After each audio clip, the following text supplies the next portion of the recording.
Welcome back, everybody, to Shoot the Gap, the IDP Fantasy Football podcast here at Fantasy and Frames. I'm your host, Jorge Edwards. With me, as always, I got Justin Taylor, a.k.a.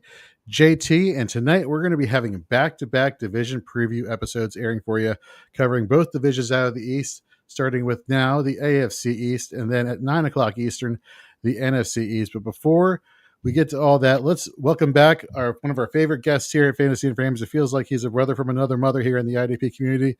Steve Hungarter, how are you doing, Mr. IDP Hunter? Good. How are you? You had a good weekend? Did really well. I've been trying to spruce up the geekiness of my football office here. I got my Infinity Gauntlet with the very first issue of Infinity Wars for the comic book back from the early 90s, late 80s. And I'm just throwing all the geeky stuff I can. The baby is getting all sorts of new toys, and I'm starting to feel the compression of his stuff expanding in terms of space, and my space starting to retreat into this office, which is why his teddy bear Charlie, rocking the good old Scott Fishbowl 9 t-shirt, is over here. That's my wife's rocking chair, a Penn State chair. Needless to say, I had to cover that up with Terrapin Red because I wasn't having any Penn State stuff in here. No, thank you. But yeah, no, it's going well, man. How are you doing? I was telling JT offline, I did the most American thing, arguably, this 4th of July weekend. I went up to Stewart, Virginia, and I went and seen a rodeo. How American is that? I'll tell you.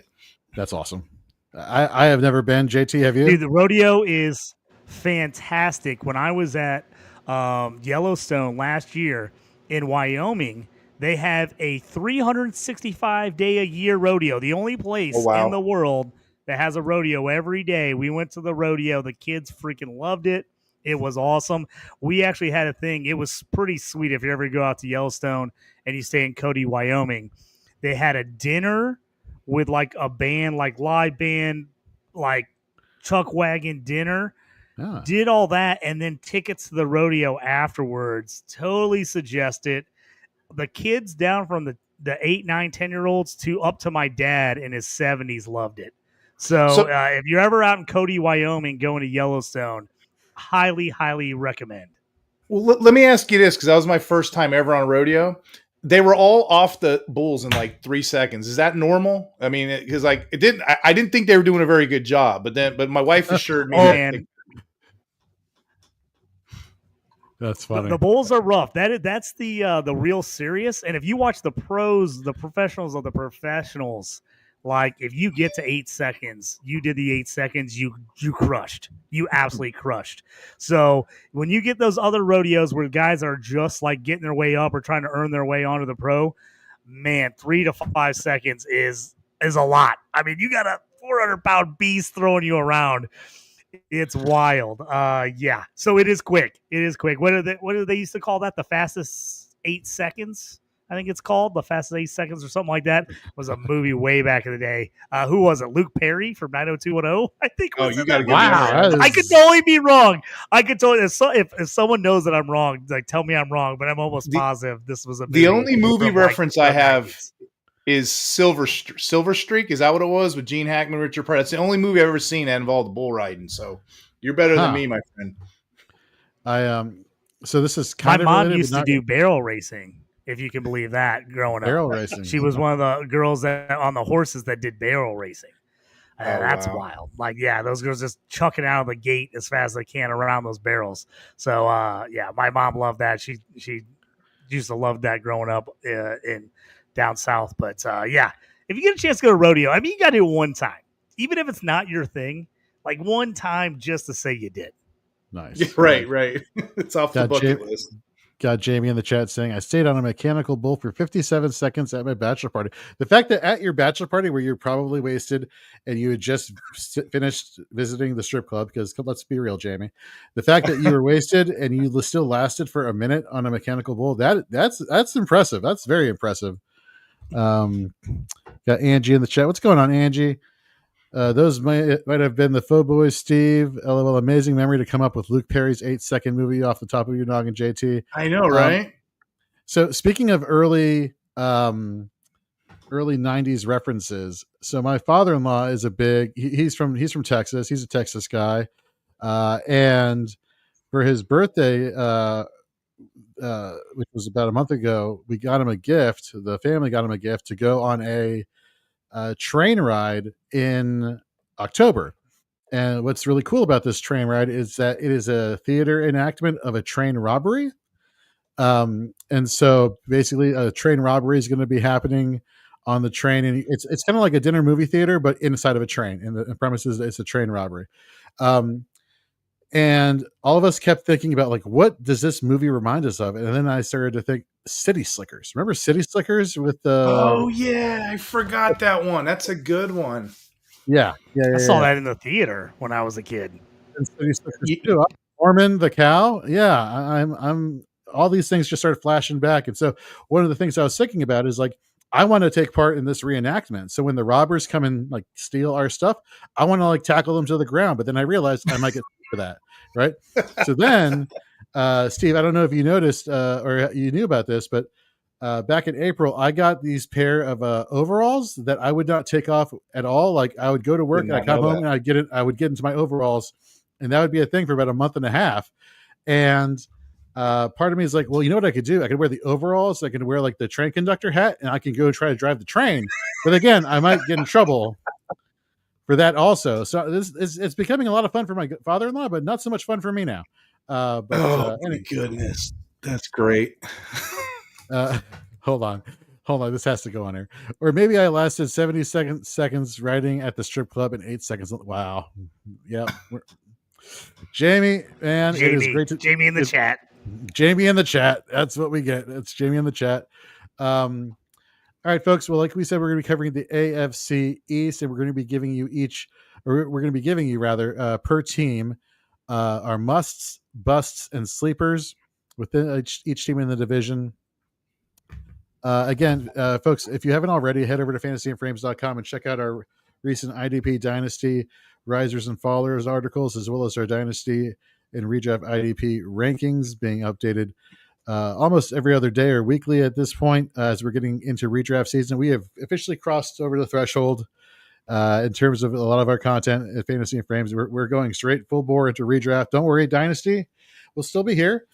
Some of you who actually may realize that we're not Dynasty 365. We normally do this every Wednesday at 8 p.m. Eastern. We're going to turn Dynasty 365 into a monthly podcast starting at the beginning of August, because as we all know, it's getting closer to redraft season. So, we're still Dynasty 365. We're still going to be covering it year round, just a little bit less frequently, just because we want to focus really on the redraft aspect of fantasy football and get you all ready specifically on Shoot the Gap for IDP Fantasy Football. But before we get into all that, before we get into our sleepers, our must busts and sleepers, let's do a little live read here. And this is an app that both Steve, you and I, we're really big fans of, because this is really cool. It's the Fast Draft app. Head over and download and sign up for the Fast Draft app today. This is basically a game that is sweeping the fantasy football landscape, folks. It allows you to take part in a 6-round, 20-second timer per pick best ball draft right on your phone. For all you IDP fantasy football junkies out there, sign up, use the promo code FRAMES, and get up to $50 matched on your initial deposit. From there, you can play in their D-Up contest, where you select only IDP players in a best ball draft format. What's really cool about this app is that the user interface is really cool, so you're not, like, stuck navigating like a clumsy menu and this and that on your app. Like, no, it's just very, like, touch, done, over with.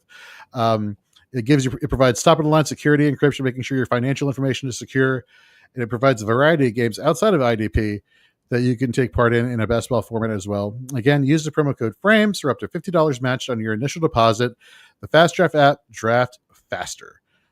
Steve, how many drafts for D-Up have you done at this point so far this year? Oh my God. Probably close to about 20. And you know what's interesting? I talked to Matt Kelly the other day. He said D-Up's about 75% full right now. So if you guys want to get in, use Jorge's promo code. What you get 5 shots. You put the promo code in, you'll get like 10 free games.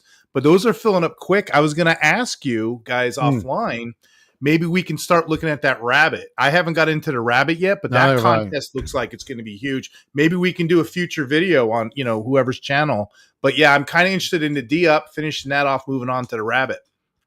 Yeah, no, I got in one of the rabbits. Oh, Yeah, I did got in you? one I of the haven't rabbits. yet. So I tell people, just be aware. If you're going to jump in, make sure you're paying attention. Like, don't jump in and be like, like, next thing you know, it's full and it starts. Like, it goes. Right. So, like, I had one, I jumped in and I started doing something. All of a sudden, I was like, on the clock, I was like, auto drafting. I'm like, no. So, like, if you sign up, be ready to go. Do not be like, I'm going to sign up and, like, do a bunch of other stuff. Because a lot of times when they open, they sign up right away and then they get flowing. So, just a heads up to everybody. If you do that, make sure you're ready. Jorge, if I may, before we get started, Go for it. because I'll probably forget at the end. I'm working another affiliate sponsorship right now. It's called Ultra GM, and I don't know if you guys know about this. It's a $30. No. You buy in $30. You get to pick an actual NFL team, and you're going to play in 2 leagues. You're going to play in a 32 team league and a regular 14 team league. But with this NFL, with this Ultra GM, you're taking over a roster like the real NFL. You're getting offense, you're getting defense, IDP, but you're also getting offensive linemen. I've never played with offensive linemen or salary cap, and they do it based on the scoring. When you get in this league and you join, here's another angle that I didn't I'm actually impressed with the way they designed this. At the end of the year, you're not getting your draft picks based on how you finished. You're getting how the NFL teams finished. So if you're a smarter GM than your actual team you signed up for, that's an advantage for you. We're doing awesome. A promo code right now. I'm just getting into it, so I'm going to be doing a little bit of this in the offseason. The promo code is Hunter on Ultra GM. It's a $30 membership, but they're going to knock off $5 if you guys are interested in it. But yeah, I'm very interested in playing with offensive linemen, and it just piqued my interest because I do this on Madden all the time. JT, I will just sit there and I'll do like GM mode, and I forget to play the game sometimes. Here it is, and they're bringing it to the fantasy landscape, and I'm excited for it. So here's a drafting and trading and all that in the free agency. Sometimes that's the best part. Last time I played Madden, it's been a little bit, but last time I got on, I was trying to play when my son was at a sleepover because he's always hogging the video games. I was trying to get in there. I was like, I'm going to start a season. I spent so much time trying to make trades and make moves. I realized I had been on there for 4 hours and I hadn't even played a game. I hadn't even started the season. I was trying to. I'm the same way. I'll take the worst team. I'll put it all in the trade block. I'll trade all the picks. And then, I don't really care the game too much. If you played one Madden since 2015, they're all kind of similar. Right. But I will just sit there all night like you and making these moves and trades. And I realize it's 12 o'clock at night. What's going on here? You know what? I on Instagram, I follow a bunch of early 2000s and 90s geeky things, and one of those things happens to be old video games, and they were talking about Madden 2005. You remember the running back drills where you learned how to actually learn how to be a running back, or the defensive drills for defensive players. I miss those being featured on the Madden games. But no, that's really cool. But here's a fun fact, Steve. If you ever go on Sleeper and type in an offensive lineman, more often than not, you will find a profile for an offensive lineman. To which I DM'd or I messaged Sleeper. I'm like, do you all realize you all have offensive linemen in your database? And all I got from them was a smiling emoji. And I was like, oh, okay. All right. So I'm very curious to try this out. You said what's the name of it again? Ultra GM? Ultra GM. Yep. And I'm going to have the guy on the podcast, real smart guy, real smart individual. And what we're going to do is we're going to do the promo code and it's kind of a good walkthrough. When you go on there, you're going to log in, you're going to choose the franchise you want to play with. I took the Bucks, not because I'm a Bucks fan, but I want the assets. I want to be able to trade a Baker Mayfield. I want to be able to move players around. I just thought that team was loaded, but you'll get 2 teams. You'll get a 32-team league with all of the teams, and then you'll get a little 14 or 12-team roster and get set up. But I'm new at it myself. I don't want to get too far ahead of ourselves, but it's enough to pique my interest and get started. You know what I mean? Oh, sure. No, that sounds awesome. We'll have to talk about this more off air because this I'm wondering how they give you points for offensive linemen. I wonder if it's like a PFF related where you look at some of the metrics there, or it is. There's a site for it. he actually told me, it's on my notes at work. I scribbled it down. I'm like, okay, I don't want to get too far down the rabbit hole because if I say something wrong, people are going to hold against me. But let's say a player, let's say that lineman knocks the guy over and he makes a 12-yard play. The running back makes a 12-yard play, then he'll get more points than as opposed to the guy with a 2-yard play. They have a system for it. And I'm like I said, I've never played this way. So I'm very excited. This is the future. Hey, Scott Fishbowl this year, they got IDP scoring, even though it's one player, but I'm so excited for the future of what this could be, I'm right there with you. And speaking of Scott Fishbowl, for those of you who joined me on the Podathon with Sal Lito from 2:30 to 5 a.m. and then joined some of the Fantasy and Frames crew at 6 a.m. and then me some more 8:30 to 10:30 and then with me with Matthew Berry to close off the Podathon on Monday. I know that's a whole lot of times at early parts of the morning. But needless to say, I know some of you were there and some of you were listening and interacting. And so thank you very much for tuning in and supporting me and supporting the Fantasy and Frames crew. So, and yeah, we got Charlie, my son's teddy bear in the background, rocking his Scott Fishbowl 9 t-shirt. So we're ready to go. Scott Fishbowl's in full swing. Let's get in full swing ourselves and let's talk about some must bust and sleepers in the AFC East. Steve, as our guest here, why don't you take us away? We're starting with the Miami Dolphins. Who are some musts for you in terms of drafting this year? Okay, so I have 2 musts. When you say must, I'm thinking must have. These are guys that I want on my squads. Right. 2 different players for different reasons I want them. We're going to start with Jordan Brooks. Here's what I love about Jordan Brooks. He consistently, every year, performs as a top-tier LB1. Where's he going in drafts right now? Like LB16? I don't know, but when you're in draft rooms, he always slips as a tier 2 linebacker. You can draft this guy later and get the LB value. So let me just tell you a little bit about Brooks. He racked up 143 tackles last year, 86 of which were solo. He had a career year, 83.0 PFF run defense. That was 11th against, linebackers. But just to give you the history of this guy, the pedigree of this guy, if you look at his career over the last 5 years, he's had 140 plus tackle seasons, 3 of the last 4, and he's played 1,000 snaps for the 3rd time in his career. Again, last year, in fact, was a pretty big deal because he played every snap but 25. Yet, for some reason, this guy always falls under the radar of drafts. He's always forgotten about. There'll be players ranked lower that go ahead of him. But Jordan Brooks, to me, is a must-have. I honestly think if he was in Seattle, he would get a lot more recognition than in Miami. Because Miami, you don't think about defense, which can be a good thing or a bad thing because they can bring in players like you were saying. He's going off the board as the LB16 in some drafts here. Whereas Seattle, you have the Legion of Boom era. You have all those like famous defensive players, the Bobby Wagners, and everybody remembers Wagner and Jordan Brooks there for a long time. And then Brooks went in free agency to Miami. I love this. Jordan Brooks is like he's just an unheralded linebacker that should be getting more cred from year to year and week to week during the season. JT, any thoughts on Jordan Brooks? I absolutely love Jordan Brooks. To me, he's a guy people keep forgetting about. He is such a good value in drafts right now. Like, he's one of those guys, if you look at what he's doing compared to what some other guys are doing, you can get him like 2, 3, 4 rounds later. So if I miss out on some of those top end linebackers, I just put Jordan Brooks right in my queue. I'm like, I'm just going to wait a round or 2 and grab him. Again, I think people forget about him. He was, super highly rated for Seattle, moved to Miami, had the injury, and then moved to Miami. He's been great there. I think people just forget about him sometimes. I love him. He's a guy I have in every queue, in every IDP league. I want Jordan Brooks on all my teams. All right, you said you had 2 players from us. Who's your second guy? I just don't understand it. Like, why is he going so late like that? Yeah. I think Jorge's right. People think of Miami and they think about defense and they think about the edge rushers. And I think they kind of forget about everybody else.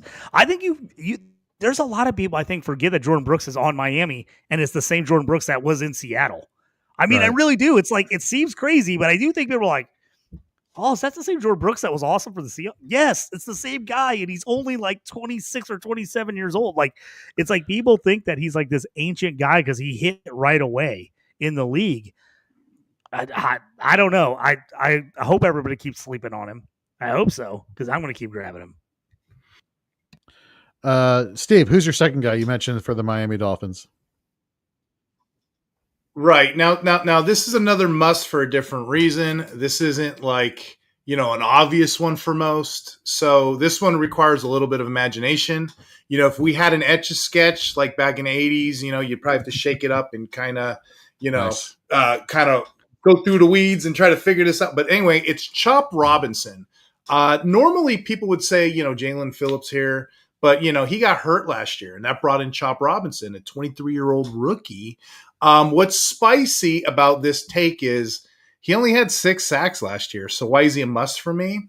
Well, you got to go beyond the box scores. You got to look at the film. You got to look at the metrics. He had hits and he had pressures. He had 14 QB hits. So if that's not good enough, look at all the pressures he produced. He produced 35 pressures. So 21 tackles, 12 solo, 6 sacks, 35 pressures. Guess what? The guy didn't start playing. He only played 14 games this year, but he really didn't start playing until week 9. And he got 5 of those 6 sacks during that stretch. So his advanced metrics put him on the map.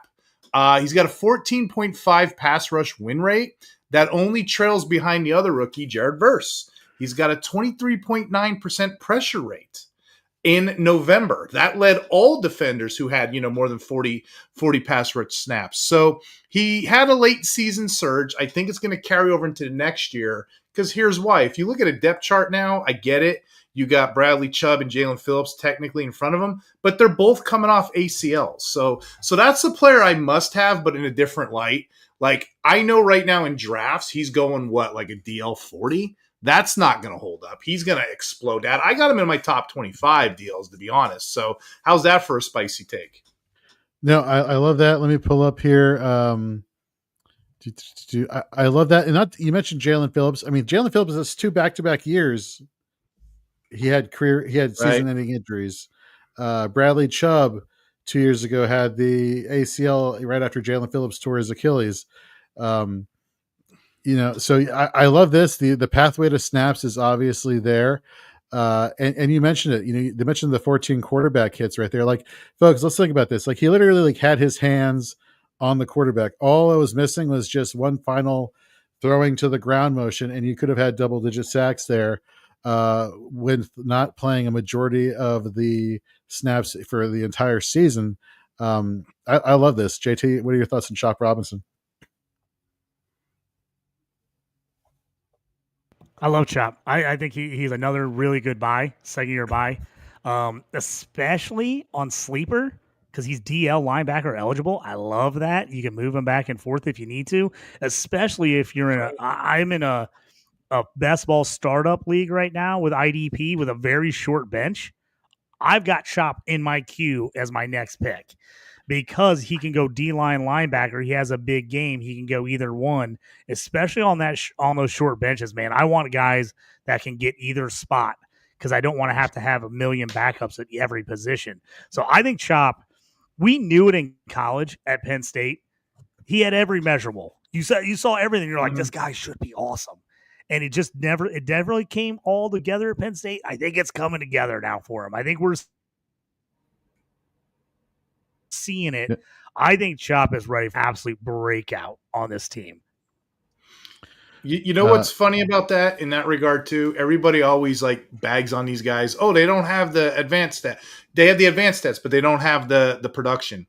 TJ Watt wasn't TJ Watt in college, if you remember. Daniel Hunter couldn't buy a sack. And then Max Crosby was a walk-on in college. These guys ended up producing later on. So you have to look at the advanced stats. You have to look at the pressures, the QB hits. If you want to stay ahead in your leagues, these are things you look at. Now, I will argue I do like to see it. I want to see it at least once or twice in college, so I know they can do it.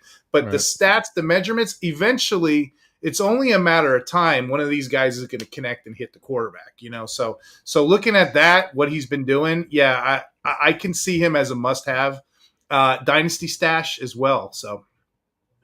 I think Go ahead, Jorge. So Jamie says chop is such a great name for a defender. Chop block. No, we do not advocate for chop blocks. Those are bad, Jamie.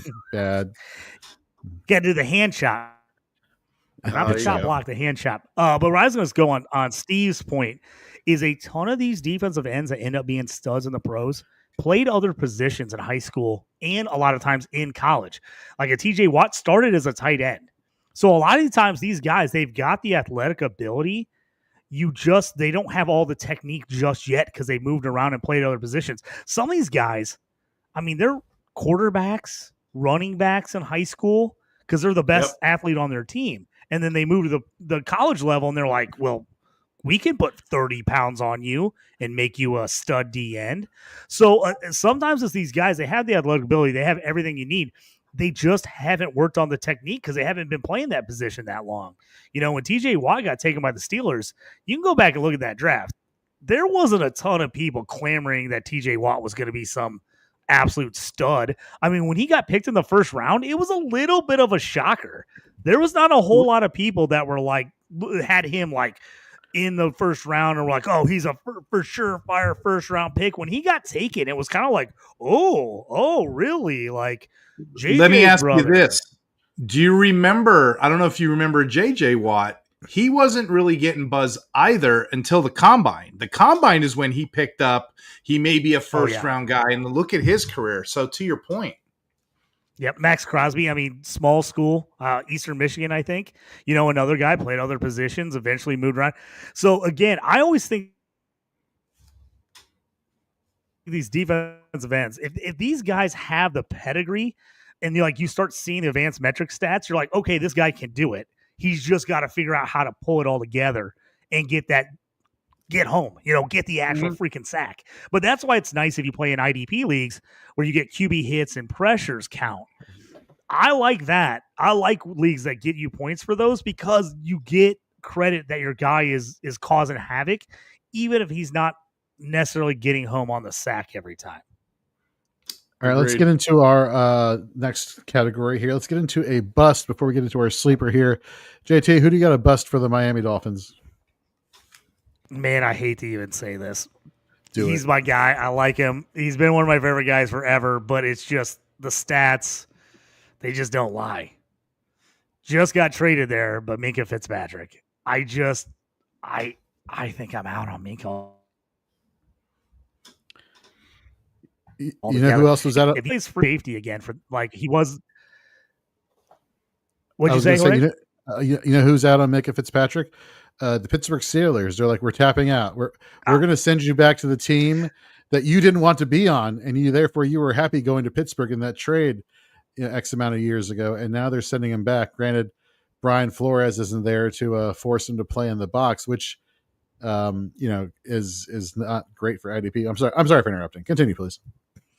Yes, but that's part of my point. The fact that the Steelers were willing to move him for an aging Jalen Ramsey tells you they already kind of think he's done. The stats, they're just not great. I'll pull them up to you.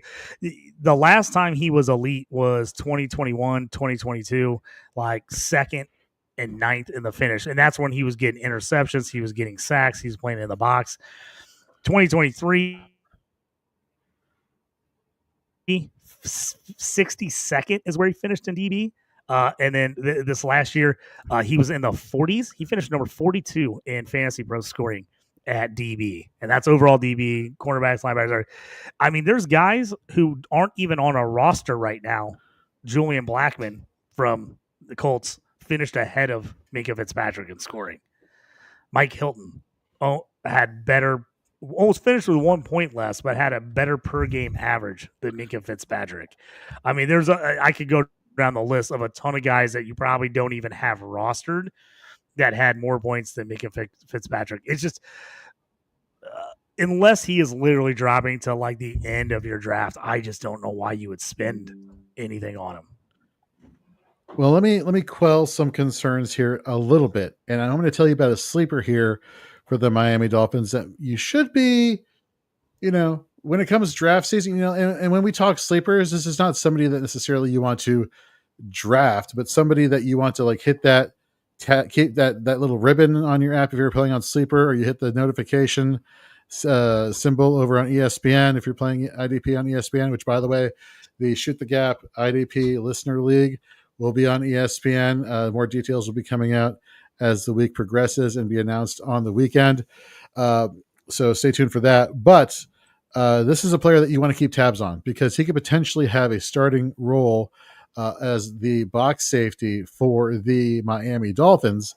And that is Ashton Davis, former strong safety for the New York Jets in 2024, only played, though, in 260 snaps, was the fifth safety on the team in snap percentage. So obviously you're thinking to yourself, why do I want to think about the guy who is fifth in line? Because there was a huge bottleneck at the safety position in New York that they just had a bunch of aging veterans that they just placed ahead of a guy who graded better than all of them in both run defense, coverage, you name it. Even had some success rushing the passer.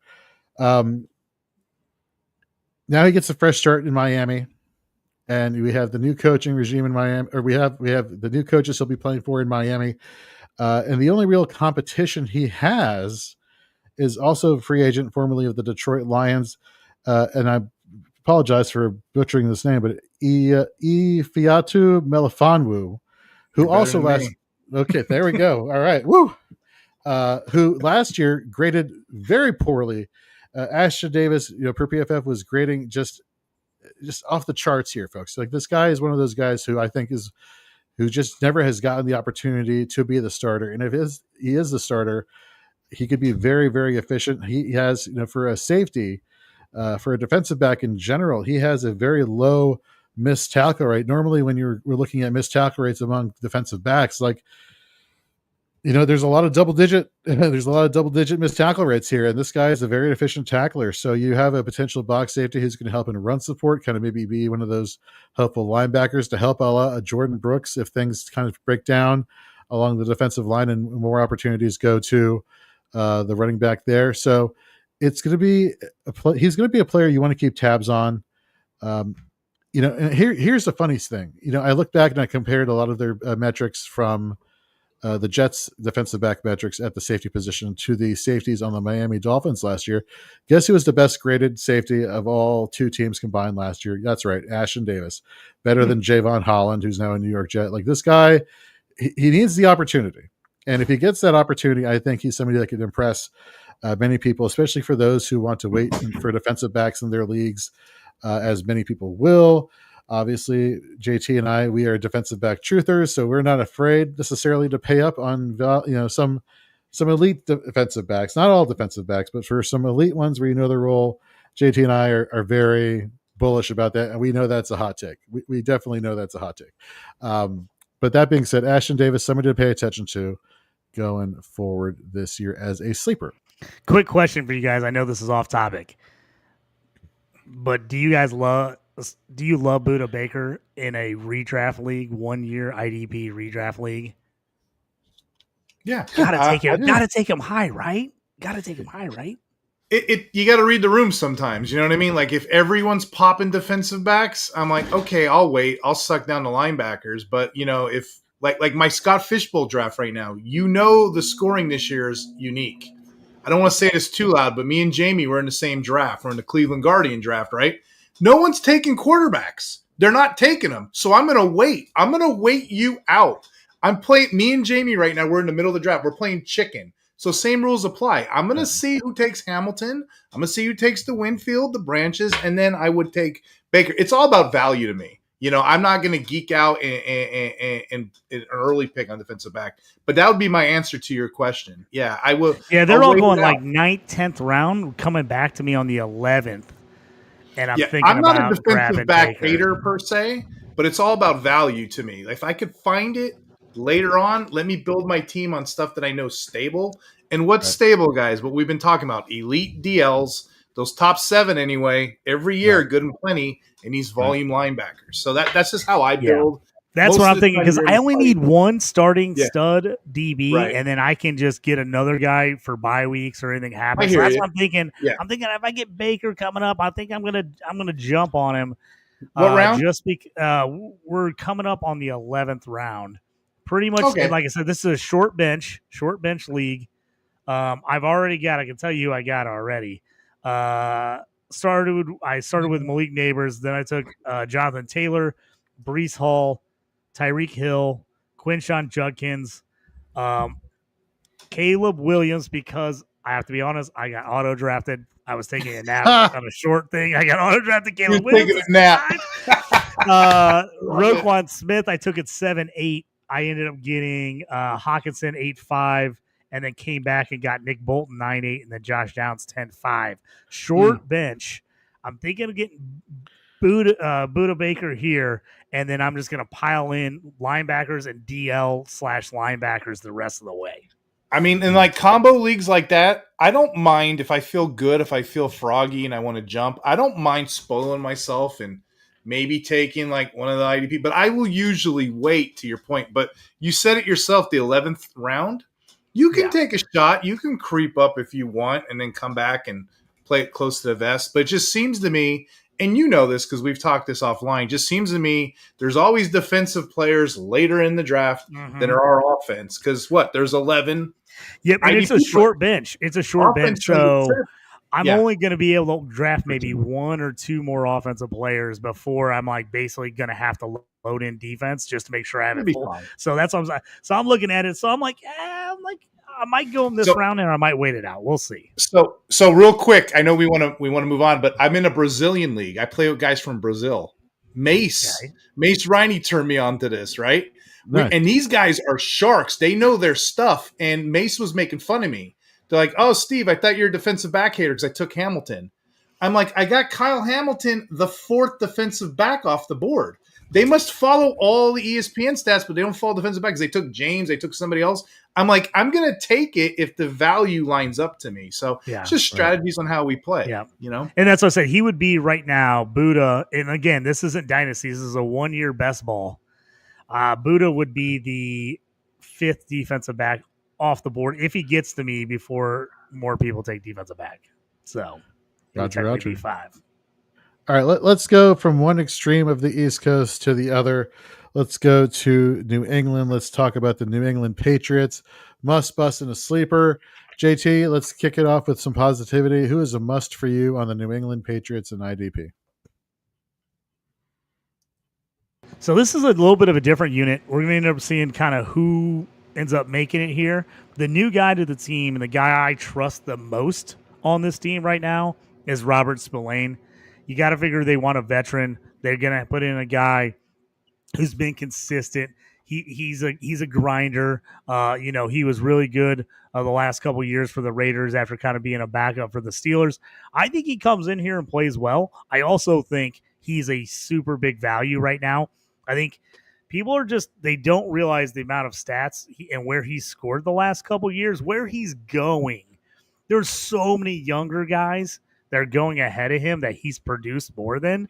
To me right now, he's a buy. And if you're looking at anyone across the board on this Patriots defense, which I think they'll be improved, but as of right now, he's the one guy I feel super confident in taking in pretty much any league. Now, there's a couple other guys I like, depending on your league settings, that play some different positions. But I think Spillane right now for the Pats is, if you're going safe route, who's the guy you can count on? I think it's Spillane, especially at cost. Yeah, and to your point, there's many shows right now, they're fading Spillane, and I'm like, why? He's getting the same 3-down role he's always had. He had 148 tackles in 2023, to your point. Then last year he had 158. He's going to be your 3-down player. And by the way, I was just pulling up those numbers while you were talking.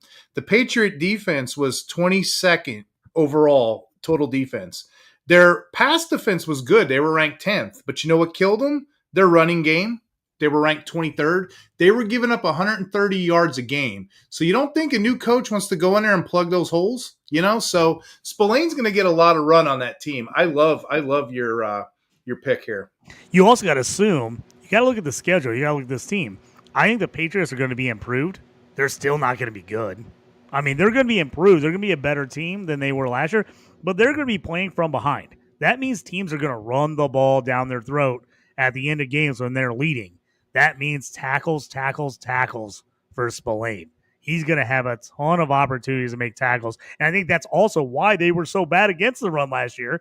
It wasn't necessarily they didn't have the best personnel, but also they were in a negative script all year. They were playing from behind all year long, and teams were just pounding the rock against them. It's funny looking at our must bust and sleeper. We definitely have covered linebacker pretty thoroughly in all three categories. So let's give a shout out to Kyle Duggar though, and even Jabril Peppers. Peppers, I feel, is the value here later in drafts. Who, again, these are quality box safeties who get you those tackles and run support, or at least they had in previous seasons. So those are two names also to pay attention to at the defensive back position. But for my bust, I'm going linebacker Jelani Tavai. And it's funny because I can vividly remember this time last year. Yep. And coincidentally, Steve, you were on the show. We were all on like Jelani Tavai. This is a guy you should pay attention to. And yeah, exactly. Last year he played 81.8% of snaps. He had 109 total tackles, which had him as the LB 28 overall in total tackles. He had 54 solo to 55 assisted. That's a little concerning, which kind of explains some of his fantasy finishes here. Now, the rankings I'm giving you are based off of all linebackers, inside linebackers and outside linebackers. Using Fantasy Pro scoring per game, he was a linebacker 63. IDP 123 scoring, linebacker 63. Big 3 IDP scoring, linebacker 74. Per PFF is a huge liability in coverage. So now you're questioning whether or not he has now that there's competition out there in the linebacking core for New England, does he have a 3-down role if he does, in fact, see ample playing time? And to everyone's point here, they brought in Robert Spillane, who's currently ahead of him on the depth chart. Like, that's definitely going to be the guy. That's the guy Vrabel was like, you could have had Tavai and brought in maybe the sleeper linebacker that Steve is going to talk about in a second. But no, they're like, no, we need to upgrade this in a big way. Let's go get Robert Spillane from Vegas. He's definitely going to be our guy.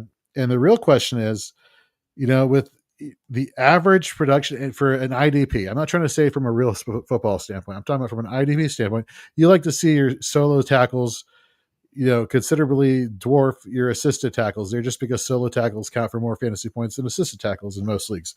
So the fact that it's kind of like a 50-50 split, you're hoping for more volume. You're hoping for the 120s, 130s in terms of high tackle number. Only getting around 100 tackles with such a even split between solo and assist. There are much better linebackers you can grab ahead of where he's going. He's not even a value, I don't think, at this point. It's literally the writing's kind of on the wall, especially who, Steve, you're going to talk about in a second, the sleeper linebacker here for the New England Patriots. Hey, you know what's funny, Jorge? What's funny in that regard? With the PFF numbers that we were banging our chest on, right? We weren't the only ones doing it. Nope. It was just a small sample size. I don't know if you remember the Kings Classic last year, Jorge. Mike Waller took Tavai early. I remember this because I had the next pick, and I took Bentley. It's like so a lot of people were having Tavai like higher than what we did. But yeah, the PFF numbers are great. But when it's a small sample size, maybe pump back just a little bit. Right? Yeah, we have to see more track record of. I hear you. What were you gonna say, JT? I was just gonna say Tavai was one of those guys. He was just a volume guy because they didn't have anybody else last year. He's another one of those guys. You're like, if you watch the games, you watch them play, you look at the stats, you're like, it's just not pretty. Like, he was getting stats. He was getting enough to be playable, but he was one of those guys, like, he was your linebacker 3 or 4. He was a guy, like, if you were in a league where you're starting, like, 3 LBs in, like, 12 or 14-team league, you're like, ooh, and, like, linebackers are really hard to come by. He's your 3rd or your 4th linebacker, so you're starting him most weeks. He was that guy because he was just on the field. And again, teams were just running the ball a ton at them because they were down. They were losing every game. So teams were up against them and running. But, like, man, you could see it last year, and I have him on a ton of teams. So it's not like I'm ripping anybody. I played him all the time last year, but you could see, like, he is one of those guys you're like, if they have a chance to go get anyone else, they're going to go get someone else in the offseason to replace him. Because it's just the stats were not bad, but they weren't good. Like the real life play was not good. All right, Steve, who's your sleeper here for the New England Patriots? So he's a backup, but I think he was deliberately brought in to win this camp battle. As you mentioned, he's behind, the Tavais. He's behind Christian Ellis right now. And he does have a small PFF sample size as well, but I'm more comfortable this year with him because for the last 2 years, he's had a solid 77.9 PFF run grade. We're talking about the Patriots. We know how bad this team is against the run. 134.4 yards per game. Let's just fathom that. That is ridiculous in a pass-heavy league that we're in now. So the first order of business, the coach brings in Spillane. Second order of business, he brought Jack Gibbons in, and that's my sleeper here, Jack Gibbons, who has a similar profile to Spillane. Let me read this to you, okay? This is the reason why I think he's a sleeper. He was the 12th greatest linebacker at his position per PFF last season. He was 28th against the run. He was 13th best in linebacker coverage. That'll keep you on the field. Again, it's a small sample size, but I really think this team's defense is better than it appeared. What it was, a 22nd overall, but it's a top 10 passing defense. They just need to plug the holes over the middle and stop the run. And if none of this makes sense, or if nobody's on board with me, because I get it, it's a backup. We're trying to project into a role. The last and final point I want to bring up, Jack Gibbons, he kind of knows his coaching staff, don't he, from when he was with the Titans, right? Yep. So if that's not convincing enough, just consider this. The coach is very familiar with him and his time and what he can do as a player. I mean, you hit it. You hit the nail right on the head. It's like Vrabel was like, "Let me go get one of the best linebackers in free agency, and then let me go get one of my guys, because this is a guy that I know he can play in the style of defense that I want to have this linebacker core play." Makes total sense there. Love it. Aiden Weingartner in the chat. What's up, Aiden? You'll see him on Fourth and Frames, our redraft offense show here on the Fantasy and Frames podcast network. He says, "Who do you think will be New England starting linebackers?" He's a Bills fan, so he's doing a little scouting. Blaine and Tavai assume. We were just going how Tavai is kind of like a bust, and so currently Christian Ellis is slated as the starter. But as to Steve's point, Jack Gibbons could very well win that camp battle and kind of climb into that LB2 spot there. If I had to put my money on it, I'm saying it's going to be Spillane and Gibbons. Spillane, no question. I think no question he's won. I think Gibbons wins the second role. I really do. I mean, like you said, how they had him in Tennessee, he knows him. He brought him in for a reason. When he played in Tennessee, he was really good. Right. The injuries were the problem, but when he played, he was really good. I really think, even if he doesn't start right off the bat, I think Gibbons wins this LB2 role. I really do. You can argue this both ways because, Spillane was a backup with the Titans too. But if you want to read the tea leaves, because that's what we do in IDP, if you want to lay it out and look at the map, this team needs help. They're not good sideline to sideline linebackers. They're not good thumping, hit and run. They brought in Spillane. They brought in Gibbons, and they're both similar built. So for my money, I think that second role is going to be Gibbons, but there's a lot of meh players. Sorry if I'm offending any Patriot fans. Anthony Jennings, Christian Ellis, Tavai. Like there's a lot of ifs. So I think it's his job to win, but that's why we have the off season. But yeah, he's a sleeper of mine. He's a guy that I am holding on to for dear life. And you know what else? We talked about him. We talked about the Chop Robinsons. We talked about a couple players coming down the list here. These are players you can get pretty cheap in your leagues because, people are looking at box scores or they're not paying attention or they're looking at the depth chart. Worst thing you can do right now is look at the depth chart because that's not written in stone at all. There's a lot of interesting camp battles that are about to unfold. I think the Patriots as a team as a whole are cheap buys. I think people are out on. People aren't talking about them. I mean, anybody outside of the offense of Drake May or Travion Henderson, I think anyone else on that roster is a cheap buy right now, especially on the defensive side. I think people just don't know what to do with them. People think they're not very good. And I think they have more talent than people are giving credit for. But it's just, again, they're not overall a very good team right now. And with the new coaching staff, people are just kind of like, kind of forgetting about them. So, there's a player for the Patriots that I want to say the word value, but it's more like value with like a question mark. And I could be easily swayed depending on what the reports from training camp show, especially the fact that he was on a lot of platforms, dual eligible defensive lineman and linebacker. Harold Landry is on that team. Again, another one of those guys that Vrabel had in Tennessee. And, he had a couple of years where he was battling injuries. Last year, he graded pretty well for PFF. Does that carry over to his new team, or is he past his prime? I don't know, which is why there's the question mark behind value.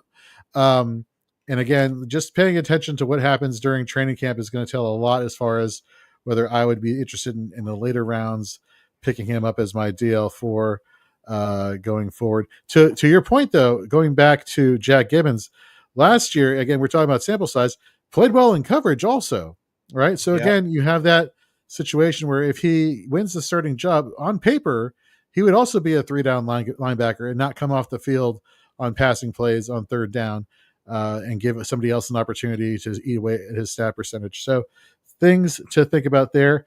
Let's get through the Jets and Bills. Let's start with the Jets.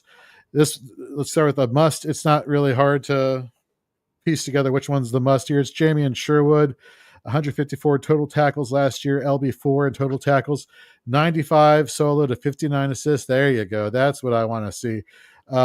He was the LB 17 among all inside linebackers and outside linebackers in Fantasy Pro in solo tackles, Fantasy Pro scoring, the LB 13. He played 92.8% of snaps. He was fairly efficient. He had a 14.1% tackle rate and a 10.7% missed tackle rate. Generally, I like to see the missed tackle rates be a little bit lower, under 10. But 10.7, we'll let that slide. When you give me 154 tackles and 95 of them are solo, I can look past. I can look past a few things. A point and a decimal point later. No more CJ Mosley, so you don't have to worry about any competitions for snaps. He's basically a lock stocked linebacker that you want on your team. That's going to have you setting it and forget it at the linebacker position. Can we just take a moment and appreciate what you just said? 90 plus solos, like that's some guy's whole entire season, and that's just his solo tackles, Yeah. So I have him incredibly high this year, and that's a definite buy for me for people that aren't paying attention. Is I want some Sherwood. That's another one that has depressed ADP. I love that call. Again, the linebacking position, even more so than ever, I feel like name recognition is just not there for a lot of these elite linebackers. Like when I'm looking at my LB rankings for redraft this year, out of Zaire Franklin, Roquan Smith, Zach Bond, TJ Edwards, Logan Wilson, Jamie Sherwood, Ernest Jones, Bobby Wagner, probably of the top 8, probably only 2 are quote unquote household names. The rest of them are like Zaire who? Yeah. Logan what? Ernest who? Like TJ what? Like TJ Hushmanzada? Like Hushmazu? No. It's and even and that's what makes it so good this year in draft or redraft. Like you can find a lot of good value here. Speaking of value, Jamie says, I think IDP Hunter is buy high. I want that guy on all my IDP squads. Look at that. That's awesome. Yeah, he's being nice to me, but this is my first year playing Scott Fishbowl. I'm talking about you, Jamie. You know what he did? He's like, you figure it out. So now I got my team. I'm getting together. You know what he asks me 20 minutes before I come on the show, Jorge? What's that? Hey, who you picking next? No. We're on. What kind of question is that? You could flatter me all you want, Jamie, but you're not knowing what I'm doing next. That's awesome. These middle rounds are where I make my money because everybody knows this is where you win. This is where you win in these type of leagues. The middle rounds, people are timing the out. Very first waiver wires. Yeah, the middle rounds and the very first couple weeks waiver wires is where you win Scott Fishbowl. I've seen some people that won, and you looked at their original draft, and you're like, how did this guy Yeah. win the league? And it's like, There, but he made all the right pickups at the right time, and his team hit. So JT, if I'm in a league with sharks, there are some leagues I'll dump all of my fob on that first waiver because those are the premium rookies or the guys that got dropped last year. So to your point, yeah. So I'll make one Scott Fishbowl note here. I am through 9 rounds. I have 3 elite tight ends. I have 4 high volume running backs and 2 wide receivers. And I, as it currently stands, have 0 interest in drafting a quarterback. I'm so glad you said the tight end thing because when I read it, I'm so used to looking at scoring. And my great friend Jamie, wink, wink, really helped me out. So I'm looking at the scoring and I'm like, this incredibly favors the tight end. All those extra first downs. And you know what they did? They took the first downs out of quarterback. You know, it's still 6 points a touchdown, but there's no first downs. I'm like, this depresses it. And I looked again at the scoring. I'm like, I got George Kittle and I got Trey McBride. That's the stack I'm doing. That's killer. Yeah. I wanted Bowers and McBride. I got Malik Neighbors. I got Malik Neighbors because he fell into third for some weird reason. You know, he's going 2-1. Yeah. And then now the rest is just running backville, and I can't play the rest. I feel good for my first year trying it, but really fun league. And again, I'm making fun of Jamie, but Jamie, thank you for helping me get in. He was showing me the ropes until the scoring came out. Then he ghosted me. Well, don't be. To be fair, he probably went to the strip club, so it's probably not he is ghosted. Probably he was busy. And this is a horrible segue, but Steve, why don't you give us a bust here for the New York Jets? This was hard for me because that whole team is loaded, right? And it has a bunch of up-and-comers, young guys, maybe, couldas. So, it's just a matter of drafting for ADP. So I'm going to take the easy way out on your question. For IDP purposes, he's a great player. We know he's an all-pro. But for IDP, please, please, please, audience, don't draft Sauce Gardner. Don't do it. He finished as CB 64 in 1-2-3 scoring. I get it. He's a premier shutdown corner, but when you do that, it targets volume, it targets impacts. We all know this. You're not going to get enough volume. So the Sauce Gardners of the world, the Patrick Surtains of the world, they're less effective being a lockdown receiver for our leagues than, say, that slot corner or that guy that you can score upon. So for me, I am avoiding Sauce Gardner, and you always know it, JT. You always know that rookie in your drafts when they pick up Sauce Gardner, right? Yeah. You always know when they're doing that. Oh yeah, this guy's good, right? All right, I'll wait 10 rounds later, and I'll get the guy who's on the other side. Yeah, last year it was give me DJ Reed on the other side of the stud cornerback. Always. Exactly. JT, who's your sleeper here for the New York Jets? A guy that I'm surprised that he's not getting very much pub at all. And I understand a little reason why, but Will McDonald, 10.5 sacks last year in his second year. Now, the issue with him is tackles. It's tackles. He barely, if he didn't get a sack, he basically didn't make a play last year. Now, the word in camp, and we know how that is, he's put on 15 pounds to help him against the run, so he's better against the run and can make plays against the run. If he can up his tackles, and I mean not by a lot, if he can get like one more solo and an assisted game, it will push him way up boards. He was 30th in Fantasy Pro scoring last year for defensive line, combined D-line. He was 30th, 10.5 sacks. Going off to a gangbuster start. Gangbuster out of the gate. He crushed early on, kind of fell off near the end of the season. I think that's why people aren't talking about him. I think if you flip it and he had the end of the season that he had at the beginning of the season, I think people would be higher on him. He's a guy I think is just getting forgotten about. I like him. I like his skill. He was a little bit of an older player coming out of Iowa State. Really good player, 26. I think he's ready. He's primed. If he can just up the tackles just a little bit, he should be there. I mean, the 10.5 sacks were great.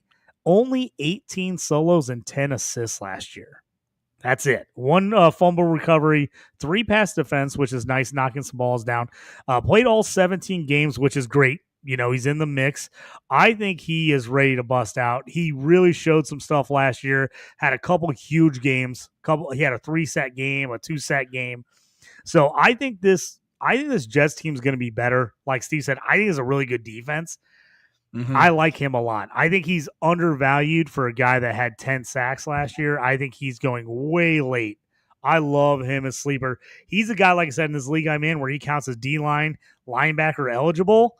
He's one of those guys I'm on. I want one of those guys on sleeper where he can, especially in best ball, where he can slide and play in multiple spots for me. So I like McDonald. I think people are sleeping on him. And it's hard to believe somebody's sleeping on a guy that had 10.5 sacks last year, but people are. Now, let's get to our final team, the Buffalo Bills. Must, bust, and a sleeper. JT, keep the train rolling. Who is a must, or who are musts for you on the Buffalo Bills? The two guys that I love on this team, Terrell Bernard at linebacker and Greg Rousseau at defensive end. We finally got the Rousseau we thought we were going to get last year. I think he's going to continue to get better as this team gets better on defense. Bernard, I really like Bernard. I think he's underrated as a linebacker. Again, another one of those guys I feel like kind of gets lost in the mix. People kind of like, he's not a household name, and people kind of like, he is the linebacker one for the Bills. Okay. So it's like, I think people don't realize that. So for me, those two guys, again, on a team, everybody thinks offense on the Bills. They all think offense. I'm thinking Josh Allen, like, who's he going to throw to?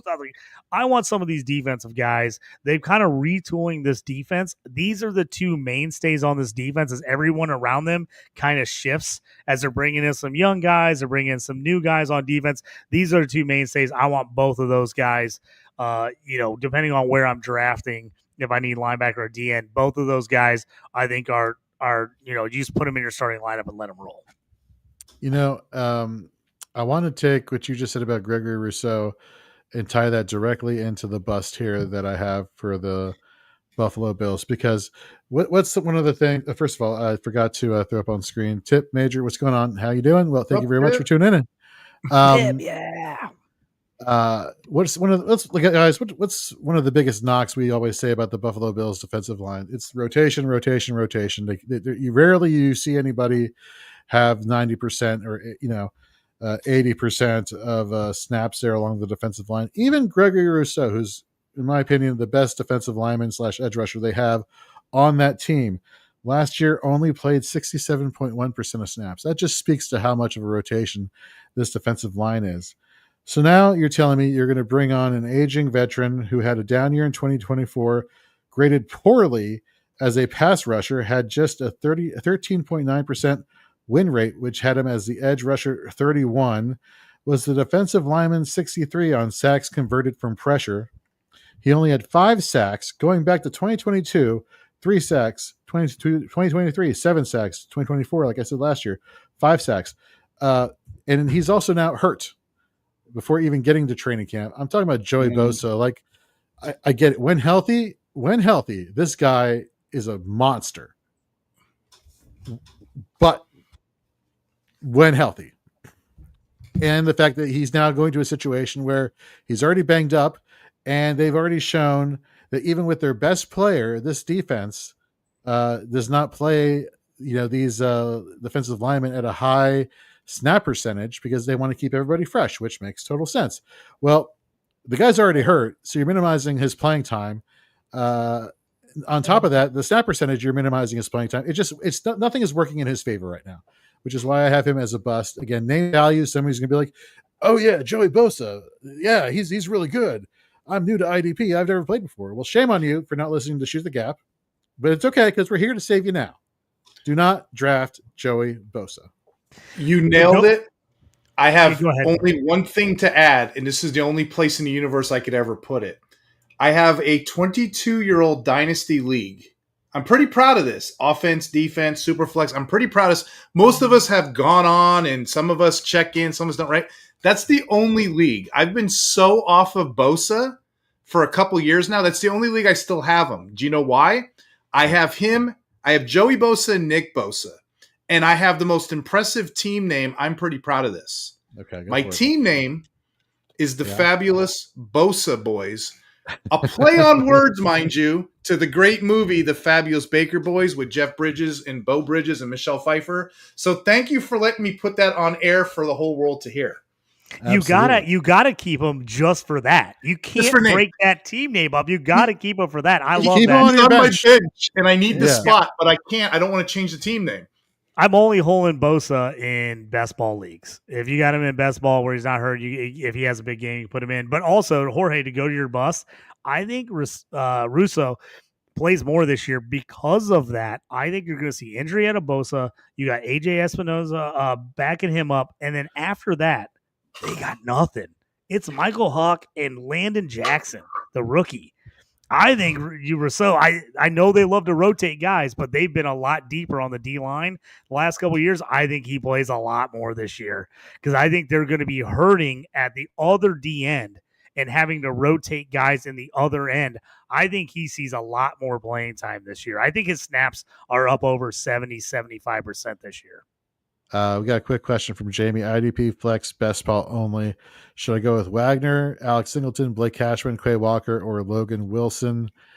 For me, the money here is on the guy who's not on his way out of Green Bay, the guy who's an older guy in Minnesota,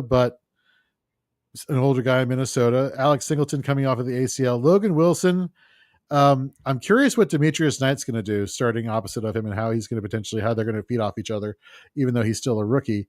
So for me, it comes down to Logan Wilson or Bobby Wagner, and age be damned. And the fact that he's on the Commanders, my bias is I'm trying to take the bias out of the equation. I would go with Bobby Wagner as a flex here. What about you, Steve? So I would go Logan Wilson or Cashman. The reason I don't want Wagner, if you look at the last couple of years, he's great. He's volume, but he is slowing down. You'll see him huffing and puffing. His tackle efficiency is going down the tubes a little bit. So it's eventually one of these years we're going to hold. The guy I want between all of these is actually Cashman. Him and Sherwood, I'm targeting him everywhere like an IDP junkie. Those are the guys I want. The ADP doesn't show it yet. But again, he's a one down, one linebacker system, 3 down. The guy tackles, the guy's on the field, he produces plays. Logan Wilson's good too. He's good in coverage, what have you. But the way I would rank this would be I would do Cashman first, then Wilson, then Wagner. Actually, I take it back, Singleton, Wagner, and then I would do Quay Walker. I don't want nothing to do with that, to your point, as you just eloquently said. All right. I'm in on Cashman Wilson. That's mine too. I would go Cashman first, Wilson second. Wilson's going to be on the field more because Knight, like him, he's a good rookie, but he's a downhill run guy. Wilson's going to be on the field all the time. But I like Cashman. I think Cashman's super underrated this year, especially if it's not long-term dynasty and you're going best ball. I think Cashman's the guy that's going to week in and week out produce for you. All right, Steve, let's round us out here for our AFC East IDP division preview. Who is a sleeper on the Buffalo Bills people should be paying attention to? So 2 years in a row now, I'm going to go with the 22-year-old Cole Bishop. Okay, Cole Bishop was taken in the second round out of Utah. He's a promising rookie, 5-star recruit, what have you. Now, for the audience at home, when I say these sleepers, please don't take these guys in the first round of your draft. This guy's buried on the depth chart. You got Hamlin in front of him, and Hamlin just re-signed, actually, and you got Taylor Rapp. So why am I taking a backup DB? And you know I'm a DB hater. Well, let's go to the actual AFC Championship game against the Kansas City Chiefs where he had 10 tackles, okay? His role is very unique because he can line up in the box. He can play outside. He can play inside. He lacks positional flexibility. And he's a better player, in my opinion, than Hamlin is as well. But Bishop brings to the table that super athletic versatility that we see in the top tier guys that you draft in leagues, and you can get them late in your drafts, probably off of waivers. He's one of those guys that could defend the box well, hold up in coverage. He has a role in this job. And then I'll throw this last point for Cole Bishop. Right now in OTAs, the team is talking about giving him a starting opportunity. So he's probably going to get a shot at Rapp or Hamlin's role. Last year, Hamlin Hamlin's fool's gold to me because he got a lot of box snap rolls. He got a lot of tackles, but he got it because he's not efficient in coverage. So just be mindful of that. We can read all the PFF stats we want, but we got to fold them and correlate them the right way. Cole Bishop's the truth. Eventually, he's going to get his shot. So that's a player that I consider a highly coveted sleeper, especially if you're looking at defensive backs like that. To quote the Macho Man, Randy Savage, may he rest in peace, the cream always rises to the top. There it is. I love Cole Bishop. I think it's a great call. I think he is primed for a second-year breakout. There are so many second-year safeties that didn't see a lot of playing time during the year, but made the playoffs, and they played prime time snaps in the playoffs, and that's a sell to me. Like, I mean, that the team is telling me, buy this guy. I'm playing him. I think Bishop wins the strong safety role. I think he's the box safety. I think Hamlin, who's not great in the box, even though he played in the box, I think him and Taylor Rapp split some deep safety duties. I think Bishop wins this job. You don't spend a second round pick, and he got drafted over some pretty highly rated safeties. He got drafted in front of last year.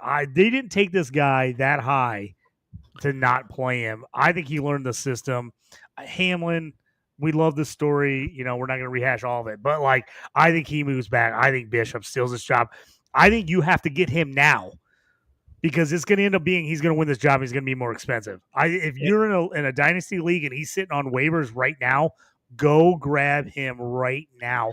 I have him on like 4 taxi squads that I took him at the end of my rookie drafts, IDP rookie drafts, and just stashed him. Because I'm like, if he doesn't start this year, he's going to start next year. So I have him in all kinds of spots. To your point, you look at the depth chart, you don't see it because that's what we have OTA and camp for. But a lot of teams nowadays, these modern NFL teams, they play 3 safeties. A lot of them, if not all of them, are playing nickel, dime, dollar looks. I don't know if you remember when we used to first play this game, it was 4 3s or 3 4s, and then the sub coverage was nickel dime. Now they roll out in that. Now that's the whole defensive scheme, the 3-3-5s or 4-2-5, whatever, what have you. So it's interesting to be talking about a third defensive back, but that's what makes these shows great, that we can go this deep and talk about sleepers.